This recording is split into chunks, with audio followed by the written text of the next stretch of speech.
ప్రసవం సమయంలో ఆడవాళ్లు ఎందుకంత బాధ భరిస్తారో మీకు తెలుసా? ఒక ఊర్లో ఒక రైతు దగ్గర ఒక ఆవు ఉండేది. ఆ ఆవు ప్రతిరోజు చాలా ఎక్కువ పాలు ఇచ్చేది. ఆ పాలని అమ్ముతూ ఆ రైతు ఎంతో ధనవంతుడైపోతాడు. ఆ రైతు ఆ ఆవును ఎంతో ప్రేమగా చూసుకునేవాడు. కానీ ఒకరోజు ఆ ఆవు పాలు ఇవ్వడం ఆపేసింది. ఆ రైతు ఎంత ప్రయత్నించినా ఆ ఆవు పొదుగు నుండి ఒక్క చుక్క కూడా పాలు రావు. కోపంతో ఆ రైతు ఆవును కొట్టి ప్రతిరోజు హింసించేవాడు. ఒకరోజు ఆవును కొట్టి అతనే విసిగిపోయి ఆ ఆవుని తన్ని తరిమేస్తాడు. ఆ ఆవు బాధపడుతూ ఏడుస్తూ, భగవంతుడా, నువ్వు ఈ మనుషులకి ఇంత అహంకారము, ఇంత కఠినమైన మనసు ఎందుకిచ్చావు? నేను ఇన్ని రోజులు పాలు ఇచ్చాను అని ప్రేమగా చూసుకున్నాడు. ఇప్పుడు నేను గర్భవతిని, పాలు ఇవ్వలేకపోయాను. ఆ మాత్రం అతను తెలుసుకోలేక పాలు ఇవ్వట్లేదు అని నన్ను కొట్టి తరిమేశాడు. ఇప్పుడు నేను ఏం చెయ్యాలి అని బాధపడుతూ అడవిలోనే తిరుగుతూ ఉంటుంది. కొన్ని నెలల తర్వాత ఆ ఆవు ఒక దూడకి జన్మనిచ్చింది.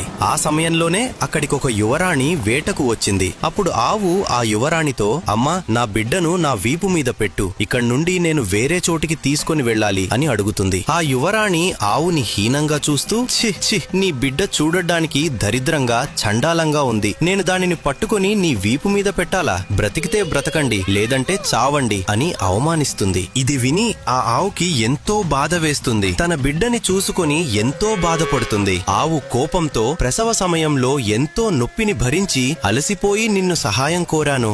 నన్ను, నా బిడ్డను నువ్వు అవమానించావు. నీకు అస్సలు ఈ నొప్పి విలువ తెలియదు కదా? ఇక నుండి ప్రసవ సమయంలో నేను పడిన బాధ కన్నా 100 రెట్లు ఎక్కువ బాధ మీరు అనుభవిస్తారు. అలాగే మీకు పుట్టిన బిడ్డ 9 నెలల వరకు నడవలేరు. కానీ మాకు పుట్టిన బిడ్డలు మాత్రం ఇక నుండి పుట్టినప్పటి నుండే నడుస్తాయి అని ఆ యువరాణిని శపిస్తుంది. ఆ ఆవు శాపం మనుషులకి దయ మరియు కరుణ విలువను తెలియజేస్తుంది. అలా ఇప్పటికీ ప్రతి ఒక్క ఆడవాళ్లు ఈ శాపాన్ని అనుభవిస్తున్నారు. గోమాత అంటే మీకు ఇష్టం ఉంటే జై గోమాత అని కామెంట్ చేయండి. జై గోమాత.